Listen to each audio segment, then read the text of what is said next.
heroik Tito Karnavian ringkus putra bungsu Cendana Tommy Soeharto. Saat itu Tito masih muda dan menjabat sebagai Kasat Reserse Umum Polda Metro Jaya dengan pangkat komisaris polisi. Tito memimpin tim Kobra dan mengandalkan para spesialis yang ada. Tentu sosok Tito menjadi sosok yang mengubah hari-hari Tommy Soeharto menjadi begitu runyam sampai saat ini. Bagaimana kisahnya? Bahkan sempat ada kertas-kertas yang ditempel oleh pihak kepolisian mengatakan Tommy adalah buronan rakyat yang harus ditemukan hidup atau mati. Artinya orang itu sudah begitu berbahaya dan harus segera diamankan.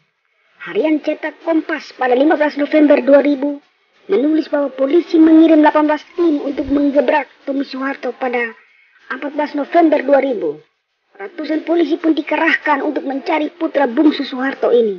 Bahkan penggebrekan dilakukan secara serentak. Pencarian yang dilakukan oleh Tito sebagai satu dari 18 tim pun dilakukan dengan cara-cara yang cerdas layaknya detektif. Orang tidak bisa untuk diperhitungkan karena Tommy Soeharto adalah orang yang sangat berbahaya. Masih 2 tahun sejak bapaknya turun tahta. Artinya harum Cendana masih tercium menyengat meskipun sudah luntur. Kami sudah mencari dengan berbagai cara, termasuk mengangkat karpet-karpet, mengetuk-ngetuk dinding dan membuka semua lemari, tapi kami tidak menemukan pintu masuk ke bunker atau ruang bawah tanah, kata Tito Karnavian.